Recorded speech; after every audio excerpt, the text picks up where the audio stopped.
வணக்கம். இந்த செஷன்ல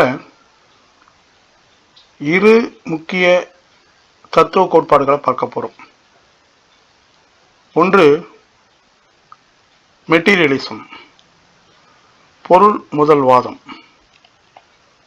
மற்றொன்று ஐடியலிசம், கருத்து முதல்வாதம். இவைகளை பார்க்க காரணம் என்னவென்று கேட்டால், மனித சிந்தனை வளர்ச்சியில் இவ்விரண்டு தத்துவ அணுகுமுறைகளும்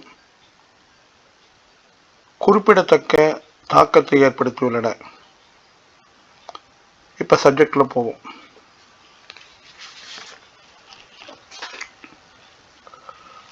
பொருள் முதல்வாதம், மெட்டீரியலிசம். கருத்து முதல்வாதம், ஐடியலிசம். தத்துவத்தின் இரு முக்கிய அணுகுமுறைகள், உலகம் மற்றும் மனித சிந்தனை பற்றிய பார்வைகள். பொருள் முதல்வாதமும் கருத்து முதல்வாதமும் தத்துவ வரலாற்றிலும் சமூக அறிவியலிலும் முக்கிய பங்கு வகிக்கின்றன. உலகம் எவ்வாறு தோன்றியது, மனித சிந்தனையின் அடிப்படை என்ன என்ற கேள்விகளுக்கு விடையளிக்கும் இரண்டு முக்கிய தத்துவ பார்வைகள் இவைகளாகும். இவ்விரு அணுகுமுறைகளும் மனித சிந்தனை வளர்ச்சியில் பெரும் தாக்கத்தை ஏற்படுத்தியுள்ளன. தத்துவ வரலாற்றில் மிக முக்கியமான அடிப்படை பிரச்சனை பொருள் முதன்மையா, கருத்து முதன்மையா. இங்க பொருளுங்கிறத மேட்டர் அப்படின்னு ஆங்கிலத்தில் வச்சுக்கலாம். மேட்டர். கருத்து முதன்மைங்கிறது என்ன முதன்மை அப்படிங்கிற மாதிரி வச்சுக்கலாம். தத்துவ வரலாற்றில் மிக முக்கியமான அடிப்படை பிரச்சனை பொருள் முதன்மையா, கருத்து முதன்மையா என்பதாகும். இந்த கேள்விக்கு அளிக்கப்படும் பதிலின் அடிப்படையில் தத்துவம் இரண்டு முக்கிய அணுகுமுறைகளாக பிரிகிறது. பொருள் முதல்வாதம், மெட்டீரியலிசம். கருத்து முதல்வாதம், ஐடியலிசம்.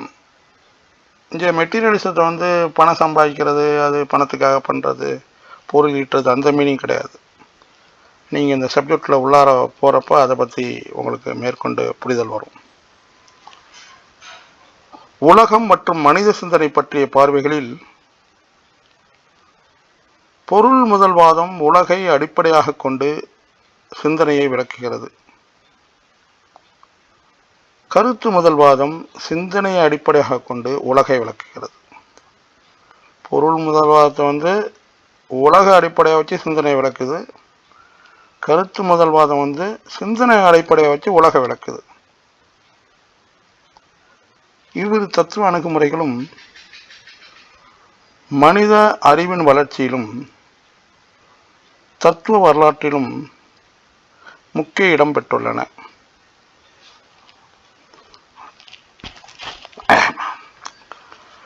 உலகம் என்பது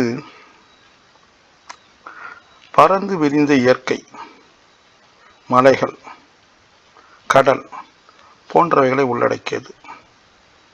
சிந்தனை என்பது மனித மூளையின் செயல்பாடு. உலகு சிந்தனை குறித்து இரு அணுகுமுறைகளும், அதாவது மெட்டீரியலிசம் அண்ட் ஐடியலிசம், எங்கனம் பார்க்கின்றன, எங்கனம் வேறுபடுகின்றன என்பதை இனி பார்க்க போகிறோம்.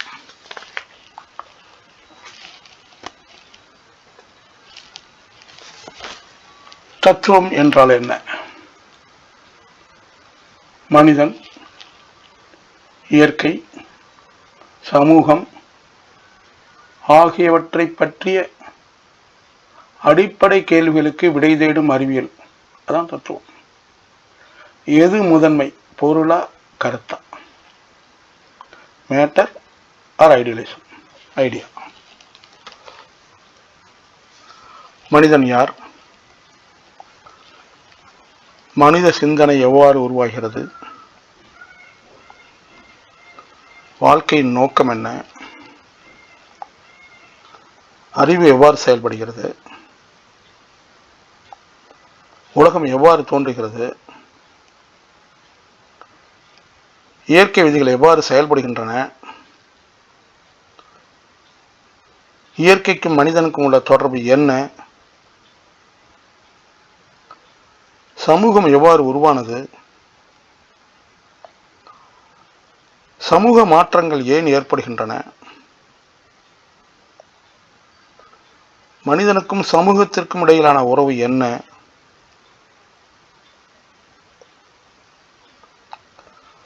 மனிதன் இயற்கை மற்றும் சமூகம் பற்றிய அடிப்படை கேள்விகளுக்கு அறிவுபூர்வமாகவும் பகுத்தறிவுடனும் விடை தேடும் அறிவியலே தத்துவமாகும்.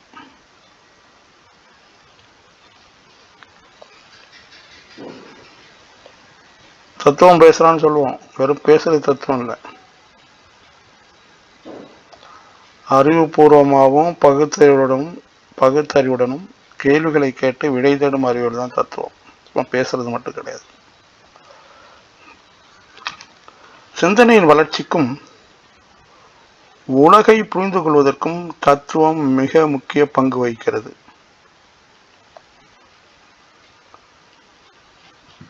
தத்துவத்தின் அடிப்படை பிரச்சனைகளில் மிக முக்கியமானது எது முதன்மை என்ற கேள்வியாகும். அதாவது உலகின் தோற்றத்திற்கும் மனித சிந்தனைக்கும் அடிப்படையாக இருப்பது பொருளா அல்லது கருத்தா என்பதே தத்துவத்தின் மைய கேள்வியாகும். எது முதன்மை, பொருளா கருத்தா என்ற கேள்வியே தத்துவத்தின் அடிப்படை பிரச்சனையாகும். இந்த கேள்விக்கு பொருளே முதன்மை என்று பதிலளிப்பது பொருள் முதல்வாதம், மெட்டீரியலிசம். கருத்தே முதன்மை என்று பதிலளிப்பது கருத்து முதல்வாதம், ஐடியலிசம். பொருள் முதல்வாதம் பொருளே முதன்மை, கருத்து இரண்டாம் நிலை என்று கூறுகிறது. அதாவது இயற்கை மற்றும் பொருள் உலகம் மனித சிந்தனைக்கு முன்னரே இருந்தது. மனித சிந்தனை என்பது பொருளின் உயர்ந்த வளர்ச்சியின் விளைவு அப்படின்னு சொல்றது மெட்டீரியலிசம். கருத்து முதல்வாதம் கருத்து முதன்மை, பொருள் அதன் விளைவு என்று வலியுறுத்துகிறது. சிந்தனை அல்லது ஆன்மாவே உலகின் அடிப்படை, பொருள் உலகம் கருத்தின் அல்லது தெய்வீக சக்தியின் வெளிப்பாடாகும், ரெஃப்ளெக்ஷன் ஆஃப் த மைண்ட்.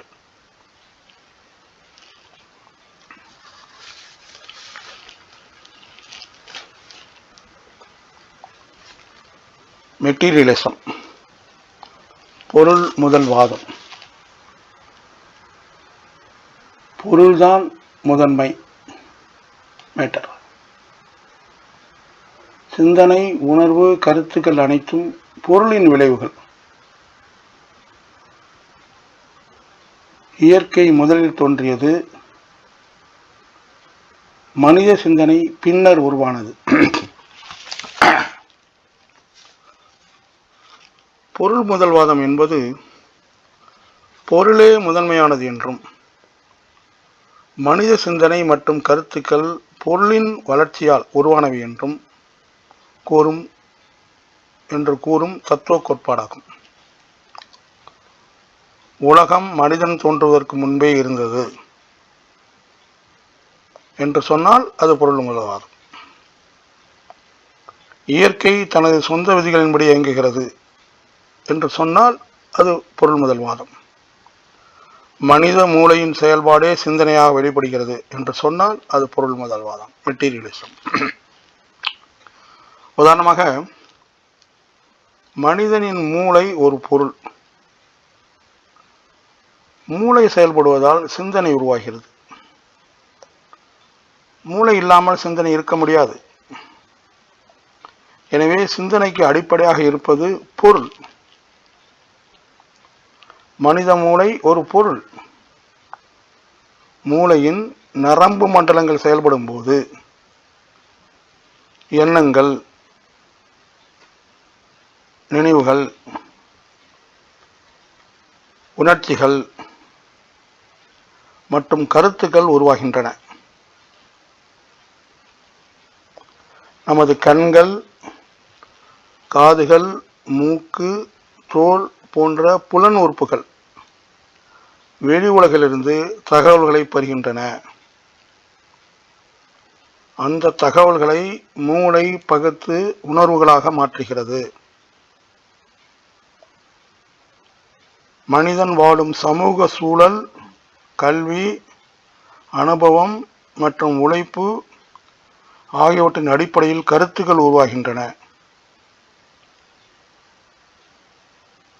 நம்ம சென்சரி மூலமா இன்புட் டேட்டாஸ்லாம் வருது, அதை பிரெயின் ப்ராசஸ் பண்ணுது. அந்த ப்ராசஸ் தான் உணர்வுகள், நினைவுகள், உணர்ச்சிகள், எண்ணங்கள். அறிவியல் ஆய்வுகளின்படி பூமி சுமார் 4.5 பில்லியன் ஆண்டுகளுக்கு முன் உருவானது.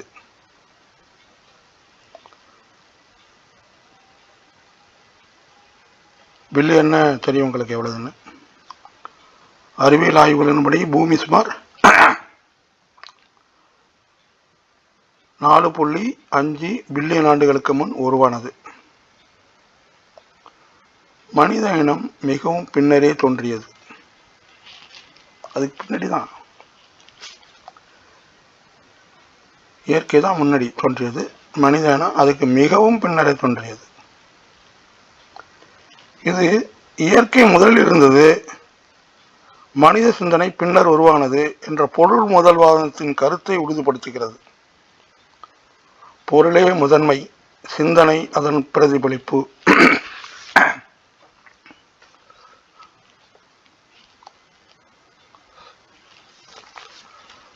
பொருள் முதல்வாதத்தின் அம்சங்கள்.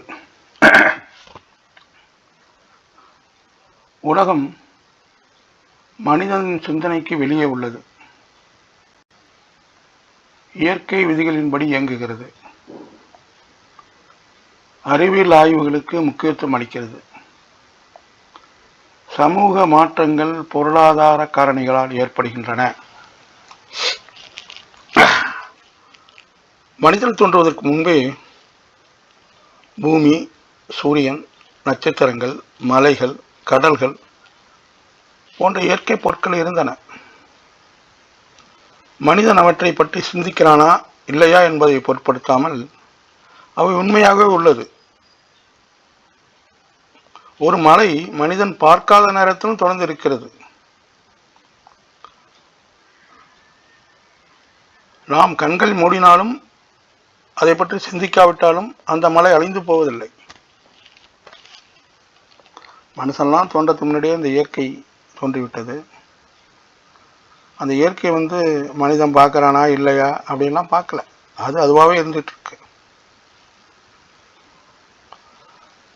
பூமி சூரியனை சுற்றுவது, மழை பெய்வது, பருவநிலைகள் மாறுபடுவது, தாவரங்கள் வளர்வது போன்ற அனைத்தும் இயற்கை விதிகளின் அடிப்படையில் நடைபெறுகின்றன. இயற்கையில் நடைபெறும் ஒவ்வொரு நிகழ்விற்கும் ஒரு குறிப்பிட்ட காரணம் உள்ளது. அது காரண காரியத்தோடு தான் இயங்குது. மழை பெய்வதற்கான காரணம், நோய்கள் ஏற்படுவதற்கான காரணம், பூமியின் இயக்கம் போன்றவை அறிவியல் ஆராய்ச்சிகளின் மூலம் விளக்கப்பட்டுள்ளன. எந்த கருத்தும் உண்மையா என்பதை அதன் ஆதாரங்கள், சான்றுகள் மற்றும் அறிவியல் பரிசோதனை மூலம் உறுதிப்படுத்த வேண்டும். Evidence based, proof based. Experiment based. வேட்டையாடும் சமுதாயத்திலிருந்து விவசாய சமுதாயமாகவும், விவசாய சமுதாயத்திலிருந்து பின்னர் தொழில்துறை சமுதாயமாகவும் மனித சமூகம் வளர்ந்தது. இந்த மாற்றங்கள் புதிய உற்பத்தி முறைகள் மற்றும் பொருளாதார தேவைகளால் ஏற்பட்டன. பொருளாதார தேவைகளால் தான் இந்த மாற்றங்கள் ஏற்பட்டன. மேலும் வேலைவாய்ப்பு, தொழில்நுட்ப வளர்ச்சி, உறவுகளில் ஏற்படும் மாற்றங்கள், சமூக, அரசியல் மற்றும் பண்பாட்டு மாற்றங்களுக்கும் இவை வழிவகுக்கின்றன.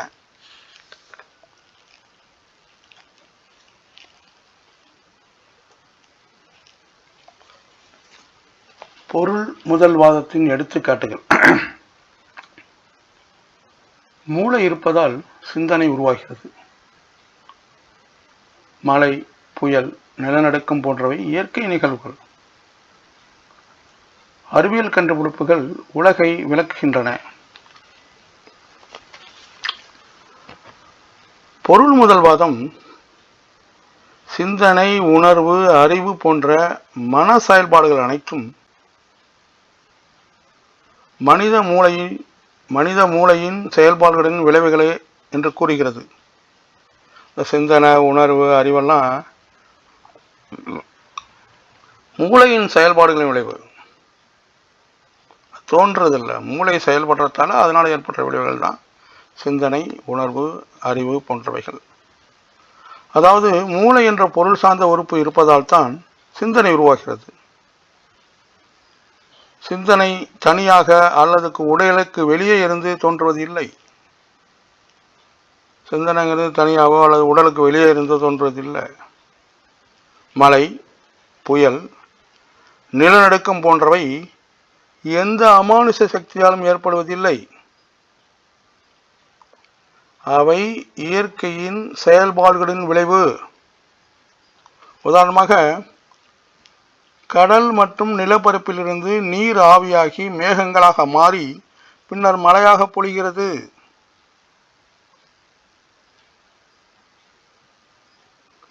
புயல்கள் காற்றழுத்த வேறுபாடுகள் மற்றும் வளிமண்டல மாற்றங்களால் உருவாகின்றன.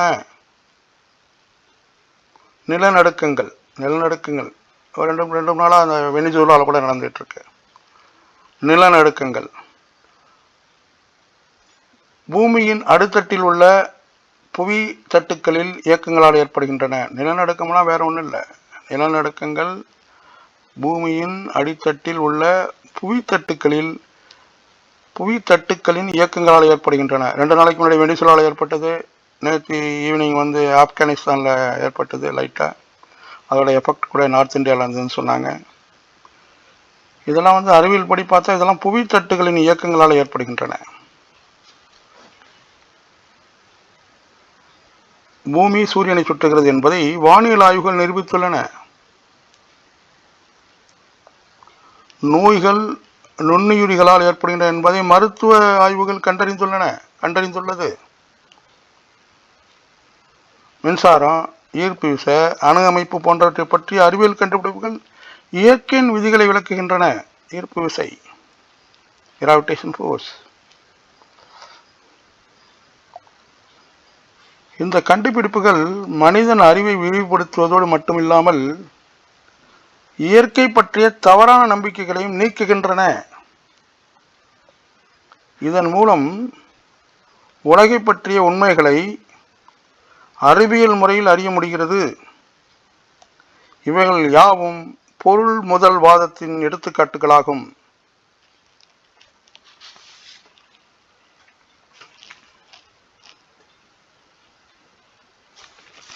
அடுத்த ஐடியலிசத்துக்கு வருவோம்.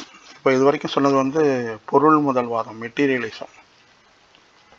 அடுத்தது ஐடியலிசத்தை பற்றி சொல்ல போகிறோம். ஐடியலிசத்தை பற்றி டீட்டெயிலாக பார்க்க போகிறோம். அதுக்கு அடுத்தது ரெண்டையும் ஒப்பீடு பண்ண போகிறோம். இப்போ நம்ம ஐடியலிசத்தை வச்சு பார்ப்போம். ஐடியலிசம், கருத்து முதல் வாதம். கருத்து, மனம், ஆன்மா ஆகியவை முதன்மை. பொருள் உலகம் கருத்தின் வெளிப்பாடு. சிந்தனை அல்லது ஆன்மா முதலில் உள்ளது, பொருள் பின்னர். ஒரு பொருளை நாம் உணர்வுகள் மற்றும் சிந்தனையின் மூலமாகவே அறிகிறோம்.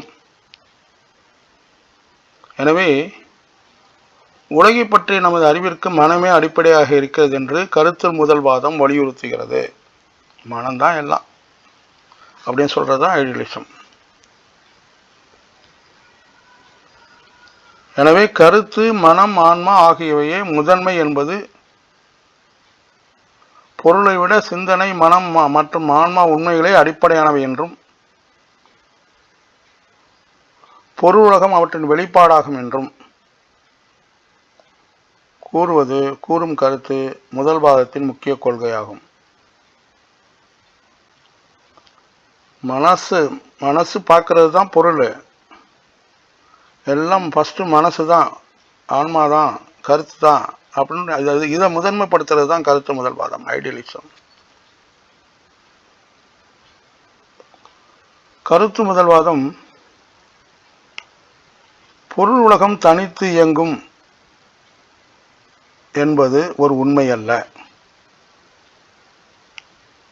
பொருள் முதல்வாதம் என்ன சொல்லுது? பொருள் உலகம் தனித்து இயங்கும், அதுக்கும்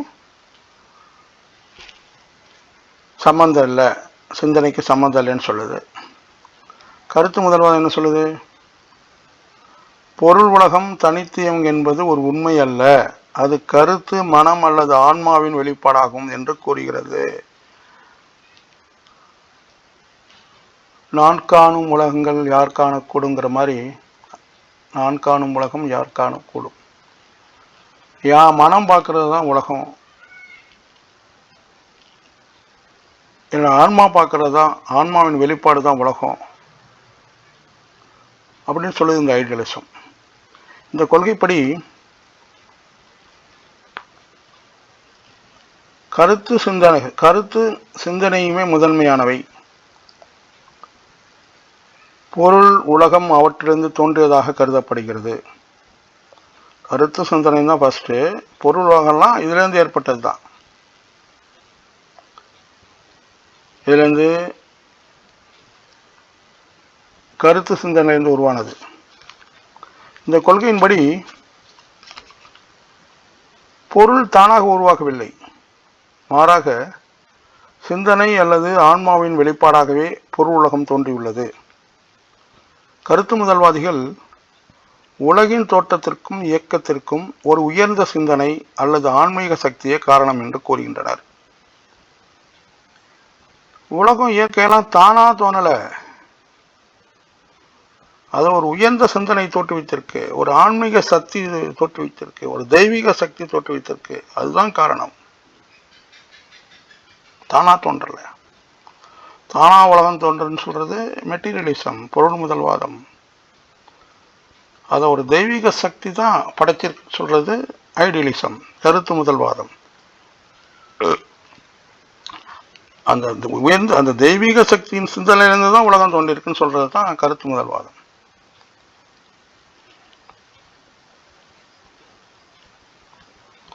கருத்து முதல்வாதம்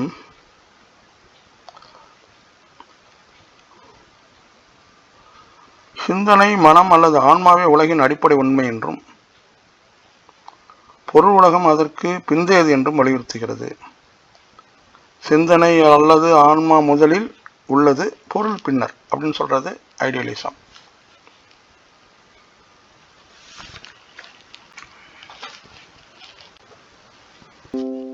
கருத்து முதல்வாதத்தின் அம்சங்கள்.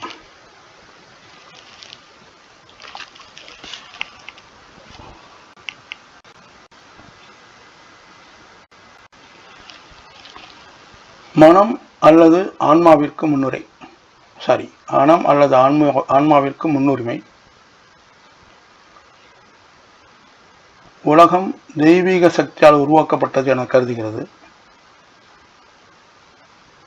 கருத்துக்கள் மற்றும் நம்பிக்கைகளுக்கு முக்கியத்துவம் அளிக்கிறது.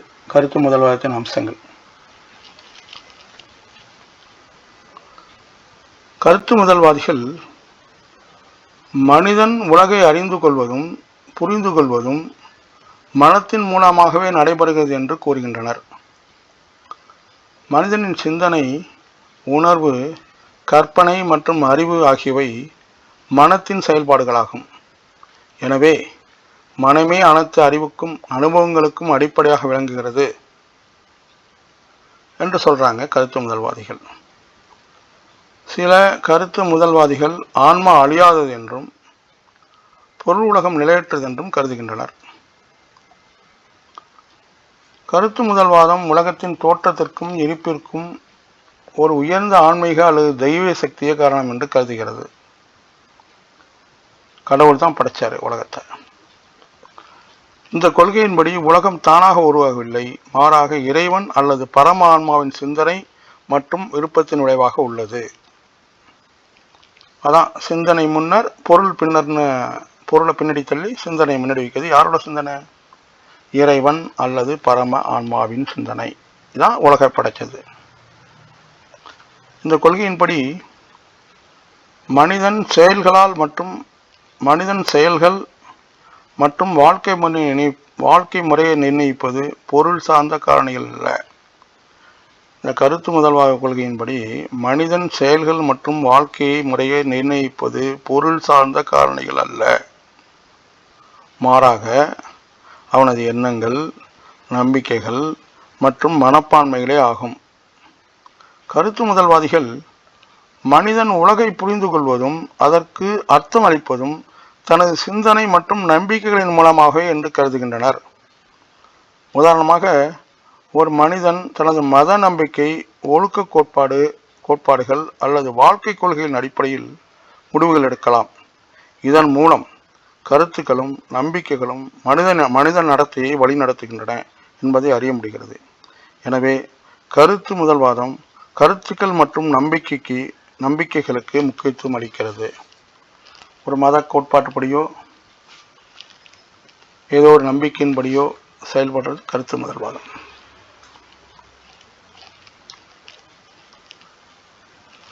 கருத்து முதல்வாதத்தின் எடுத்துக்காட்டுகள்: உலகத்தை கடவுள் படைத்தார் என்ற நம்பிக்கை, மனித வாழ்க்கையை விதி நிர்ணயிக்கிறது என்ற கருத்து,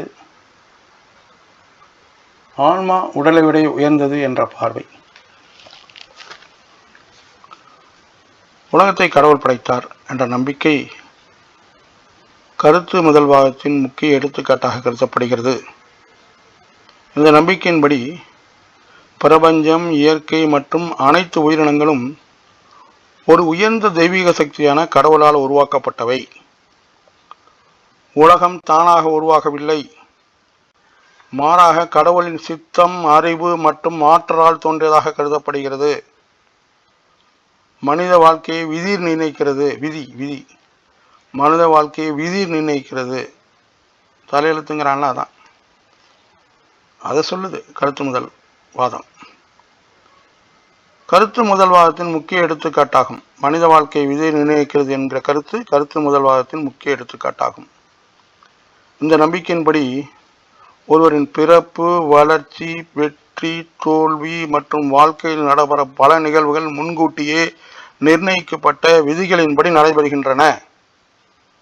எல்லாம் முன்னாடியே எழுதியாச்சு அப்படின்னு சொல்லுது. உனக்கு எல்லாமே முன்னாடி எழுதியாச்சு.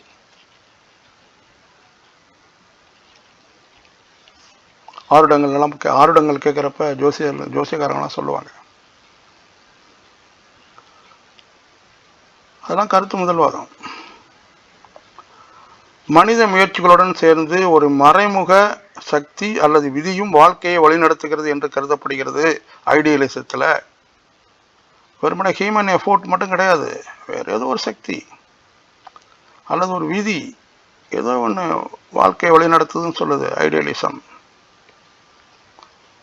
கருத்து முதல்வாதத்தின்படி ஆன்மாவே முதன்மையானது, உடல் இரண்டாம் நிலையானது. உடல் அழியக்கூடியது, ஆனால் ஆன்மா அழியாது, நித்தியமானது என்று இந்த தத்துவம் வலியுறுத்துது. கருத்து முதல்வாதம் வலியுறுத்துது. மனிதனின் சிந்தனை, அறிவு, ஒழுக்கம், நன்மை, தீமை போன்றவை ஆன்மாவின் வெளிப்பாடுகள் என்று கூறப்படுகிறது. கருத்து முதலத்தை சொல்றான். உன்னோட ஒழுக்கத்தை நிர்ணயிக்கிறது உன்னோட ஆன்மா, உன்னோட சிந்தனை நிர்ணயிக்கிறது உன்னோட ஆன்மா, அறிவை நிர்ணயிக்கிறது உன்னோட ஆன்மா, நன்மையை நிர்ணயிக்கிறது ஆன்மா, உன்னோட தீமை நிர்ணயிக்கிறது உன்னோட ஆன்மாங்கிறான் ஐடியலிஸ்ட். உலக வாழ்க்கை தற்காலிகமானது.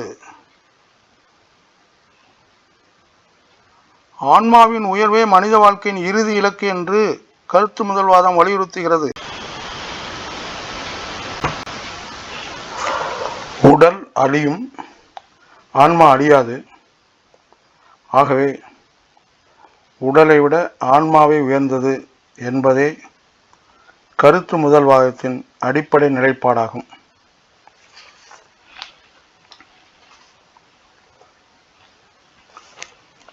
இப்போ ஒப்பீடு பண்ண போகிறோம். இதுவரைக்கும் பொருள் முதல்வாதத்தோட டீட்டெயில்ஸ் பார்த்தோம்,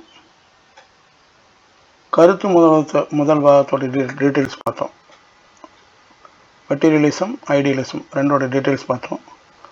ஒரு சின்ன கம்பேரிசன் ஒப்பீடு பண்ண போகிறோம். பொருள் முதன்மை, கருத்து ஆன்மா முதன்மை. மெட்டீரியலிசத்தில் பொருளே உலகின் அடிப்படை, இயற்கை மனித சிந்தனைக்கு வெளியே தனித்து உள்ளது. ஐடியலிசத்தில் கருத்து மனம் அல்லது ஆன்மாவே அடிப்படை, பொருள் உலகம் அவற்றின் வெளிப்பாடு.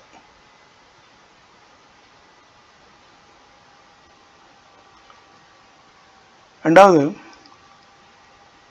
மெட்டீரியலிசம் சொல்லுது அறிவியலை அடிப்படையாக கொண்டதுங்குது. ஐடியலிசம் சொல்லுது நம்பிக்கை மற்றும் சிந்தனையை அடிப்படையாக கொண்டது. மெட்டீரியலிசம் அறிவியல் ஆய்வுகள், பரிசோதனைகள் மற்றும் ஆதாரங்களின் அடிப்படையிலே உண்மையை விளக்குகிறது. அறிவியல் எல்லாம் சும்மா குருட்டம்போக்கில் சொல்ல முடியாது, அதுக்கு ஒரு ஆதாரம் வேணும், எவிடன்ஸ் இருக்கணும். அதான் சயின்டிஃபிக் ரீசனிங்கிறாங்கல்ல, சயின்டிஃபிக் இன்வெஸ்டிகேஷன், சயின்டிஃபிக் ரீசனிங் இருக்கணும். ஐடியலிசம் சிந்தனை, நம்பிக்கை, ஆன்மீக அனுபவங்கள் மற்றும் தத்துவ கருத்துக்களுக்கு தான் முக்கியத்துவம் அளிக்குது. அடுத்தது மெட்டீரியல்ஸில் இயற்கை தன்னிச்சையாக இயங்குகிறது, ஐடியலிசம் தெய்வீக சக்தி வழி நடத்துகிறது. அது மெட்டீரியலிசத்தில் இயற்கை அதன் சொந்த விதியின்படி இயங்குகிறது. பொருள் முதல்வாதி சொல்கிறான் இயற்கை அதுவாக இயங்குது, அதற்கு அமானுஷ்ய சக்தியெல்லாம் கிடையாது, அது தானாகவே இயங்குது. ஐடியலிசம் என்ன சொல்லுது, உலகமும் இயற்கையும் ஒரு தெய்வீக சக்தியால் அல்லது பரம ஆன்மாவால், இன்னும் வெளிப்படையாக சொன்னால் கடவுளால் வழி நடத்தப்படுகின்றன அப்படின்னு சொல்கிறது தான் ஐடியலிசம். அடுத்த ஒப்பீடு சிந்தனை. பொருள் முதல்வாத சிந்தனை பொருளின் விளைவுன்னு சொல்லுது, சிந்தனைங்கிறது பொருளின் விளைவுன்னு சொல்லுது. கருத்து முதல்வாதம் பொருள் தான் சிந்தனையின் விளைவுன்னு சொல்லுது. அதாவது மெட்டீரியலிசம் சொல்லுது மனித மூளையின் செயல்பாடுகளால் சிந்தனை உருவாகுது அப்படின்னு சொல்லுது. ஐடியலிசம் என்ன சொல்லுது, சிந்தனை அல்லது ஆன்மாவே முதலில் உள்ளது, பொருள் உலகம் அதன் விளைவு அப்படின்னு சொல்லுது. நாம் பார்க்கறதால தான் பொருள் இருக்குது, நம்ம பார்க்கறதால தான் மழை இருக்குது, நம்ம பார்க்கறதால தான் இயற்கை இருக்குது. அதனால் நம்ம சிந்தனை தான் முதல்ல, நம்ம ஆன்மா தான் முதல்லன்னு சொல்லுது. சுருக்கமாக சொன்னால் பொருள் முதல்வாதம் அறிவியல், பொருள் மற்றும் இயற்கைக்கு முன்னுரிமை அளிக்கிறது. கருத்து முதல்வாதம் மனம், ஆன்மா, நம்பிக்கை மற்றும் தெய்வீக சக்திக்கு முன்னுரிமை அளிக்கிறது. முக்கிய தத்துவ அறிஞர்கள் இதுக்குன்னு இருப்பாங்கல்ல, பொருள் முதல்வாதத்தில் எந்தெந்த அறிஞர்கள் இருக்காங்க, மேதைகள் இருக்காங்க. கருத்து முதல்வாதத்தில் பொருள் முதல்வாதத்தில் மார்க்ஸ் இருக்காரு, ஏங்கல்ஸ் இருக்காரு, டெமோக்ரிட்டஸ் இருக்காரு. கருத்து முதல்வாதத்தில் பிளாட்டோ, ஜார்ஜ் பெர்க்லி, கெகல். இந்த கார்ல் மார்க்ஸ் பொருள் முதல்வாதத்தின் முக்கிய அறிஞர். மனித சமுதாயத்தின் வளர்ச்சியும் மாற்றங்களும் பொருளாதார அடித்தளத்தின் அடிப்படையில் நடைபெறுகின்றன என்று அவர் வலியுறுத்தினார். எல்லாமே ஒரு மனித சமுதாயத்து வளர்ச்சி மாற்றம் எல்லாம் பொருளாதார அடிப்படையில் தான் நடக்குது அப்படின்னு தன்னுடைய மெட்டீரியலிசம், ஹிஸ்டாரிக்கல் மெட்டீரியலிசம் அவர் சொன்னது தான். அவர் தன்னுடைய மெட்டீரியலிசம் மூலமாக சொல்கிறார். ஃப்ரெட்ரிக் ஏங்கல்ஸ் மார்க்ஸோட நெருங்கிய தோழர், கார்ல் மார்க்ஸோட நெருங்கிய தோழர், இணை சிந்தனையாளர். பொருள் முதல்வாதம், இயக்கவியல் பொருள் முதல்வாதம் இவற்றை வளர்த்ததில் முக்கிய பங்கு வகித்தவர் ஃப்ரெட்ரிக் ஏங்கல்ஸ். டெமோகிரிட்டஸ் இவர் ஒரு கிரேக்க அறிஞர். உலகில் உள்ள அனைத்தும் அணுக்களால் உருவாக்கப்பட்டது என்று அவர் கூறினார். அவர் தான் ஃபர்ஸ்ட் சொன்னார், உலகில் அனைத்தும் அணுக்களால் ஆட்டம்ஸ் உருவாக்கப்பட்டது என்று கூறினார். இதனால் அவர் பொருள் முதல்வாதத்தின் முன்னோடிகள் ஒருவராக கருதப்படுகிறார், டெமோகிரிட்டஸ். சரி, இது மாதிரி கருத்து முதல்வாதத்தை சப்போர்ட் பண்ணவங்க யாரு? பிளாட்டோ, கருத்து முதல்வாதத்தின் முக்கிய அறிஞர். உண்மையான உலகம் கருத்துக்களின் வடிவங்களின் ஐடியாஸ் அண்ட் ஃபார்ம்ஸ், உண்மையான உலகம் கருத்துக்களின் வடிவங்களின் உலகம் என்றும் நாம் காணும் பொருள் உலகம் அதன் நிழல் மட்டுமே என்று அவர் கூறுகிறார். நாம் காண்ற பொருள் உலகம் ஒரு நிழல் உலகம்தான் அப்படின்னு அவர் சொல்றார். யார்? பிளாட்டோ. சார்ஜ் பெர்க்லி, பொருள் தனித்து இருப்பதில்லை, அது மனிதன் பொருள் தனித்து இருப்பதில்லை, மனிதன் உணரப்படுவதால் தான் உள்ளது என்று வாதிட்டார். சார்ஜ் பெர்க்லி பொருள்ன்றது தனியாக கிடையாது. இவங்கெல்லாம் என்ன சொல்கிறாங்க, மெட்டீரியலிஸ்டுடைய அறிஞர்கள்லாம் பொருள்ன்றது தனித்து உள்ளதுன்னு சொல்கிறாங்க. சார்ஜ் பெர்க்லி என்ன சொல்கிறாரு, பொருள் தனித்து இருப்பதில்லை, அது மனிதன் உணரப்படுவதால் தான் உள்ளதுன்னு வாதிட்டார். இன்னும் சொல்கிறாரு, அழுத்தி சொல்கிறாரு, இருப்பது என்பது உணரப்படுவதே, இருப்பது என்பது உணரப்படுவதே. ஆங்கிலத்தில் to be is to be perceived, to be is to be perceived, இருப்பது என்பது உணரப்படுவதே. ஹெகல், இவர் ஜெர்மன் தத்துவ அறிஞர். இவர் உலக வரலாறும் மனித சிந்தனையும் ஒரு பரம சிந்தனை வளர்ச்சியின் வெளிப்பாடுகள் என்கிறார். ஒரு அப்சால்யூட் ஸ்பிரிட்லேருந்து தான் உலகம், வரலாறு, மனித சிந்தனை அதோட வளர்ச்சியெல்லாம் ஏற்பட்டது அப்படின்னு இவரும் கருத்து முதல்வாதத்துக்கு முக்கியத்துவம் கொடுக்கிறாரு, வலியுறுத்துகிறாரு. இப்போ உலகத்தை புரிந்து கொள்வதற்கான இரண்டு முக்கிய தத்துவ அணுகுமுறைகளே பொருள் முதல்வாதமும் கருத்து முதல்வாதமும் ஆகும். ஒன்று பொருளை அடிப்படையாக கொண்டது, மேட்டர். மற்றொன்று கருத்து அல்லது ஆன்மாவை அடிப்படையாக கொண்டது. இவ்வாறு அணுகுமுறைகளும் மனித சிந்தனை வளர்ச்சியில் பெரும் தாக்கத்தை ஏற்படுத்தியுள்ளன. பொருள் முதல்வாதம், கருத்து முதல்வாதம் இவ்வேறு கோட்பாடுகளும் உலகை பற்றிய அடிப்படையான கேள்விகளுக்கு வெவ்வேறு விளக்கங்களை வழங்குகின்றன. அதாவது தத்துவத்தின் அடிப்படையில் அதுதான விளக்கம் கிடைக்குது. மெட்டீரியலிசம் மெத்தடில் போனால் அதுக்கான பதில்கள் கிடைக்குது, ஐடியலிசம் மெத்தடில் போனால் அதுக்கான பதில்கள் கிடைக்குது. இவ்வேறு அணுகுமுறைகளும் மனிதனின் உலகப் பார்வை, அறிவியல் வளர்ச்சி, சமய சிந்தனை மற்றும் சமூக கருத்துக்களில் ஆழமான தாக்கத்தை ஏற்படுத்தியுள்ளன. ரெண்டுமே, மெட்டீரியலிசமும் ஒரு தாக்கத்தை ஏற்படுத்தியிருக்கு, ஐடியலிசமும் பெரும் தாக்கத்தை ஏற்படுத்தியிருக்கு. தத்துவ வரலாற்றின் வளர்ச்சியிலும் மனித அறிவிலும் முன்னேற்றத்திலும் இவை முக்கிய பங்குகள் வகிக்கின்றன, இந்த ரெண்டு அணுகுமுறையுமே. எனவே பொருள் முதல்வாதம் பொருளை அடிப்படையாக கொண்ட தத்துவமாகும், கருத்து முதல்வாதம் கருத்து அல்லது ஆன்மாவை அடிப்படையாக கொண்ட தத்துவமாகவும் விளங்குகின்றன. மனித சிந்தனை வளர்ச்சியில் இவ்விரு தத்துவ அணுகுமுறைகளும் குறிப்பிடத்தக்க தாக்கத்தை ஏற்படுத்தியுள்ளன. இந்த செஷன் ஒரு மேலோட்டமானது தான், ரொம்ப டீப்பாக போகல, டீப் டைவெல்லாம் எடுக்கலை. நீங்கள் உங்களை செக் பண்ணிக்கலாம், மெட்டீரியலிஸ்டா, ஐடியலிஸ்டா அல்லது டியூவலிஸ்டா, உங்களை நீங்கள் பரிசோதனை பண்ணிக்கலாம். புரட்சிங்கிறத நீங்கள் டிஃபைன் பண்ணிங்கன்னா, தலைகீழாக புரட்டி போடுவது தான் புரட்சி அப்படின்னு நீங்கள் டிஃபைன் பண்ணிங்கன்னா, இந்த செஷன், இந்த ப்ரெசன்டேஷன் உங்கள் பார்வையில், புரிதலில், சிந்தனையில் கூட ஒரு புரட்சியை ஏற்படுத்தலாம். ஆங்கிலத்தில் இதை சொல்லுவாங்க பாரடைம் ஷிஃப்ட். நன்றி.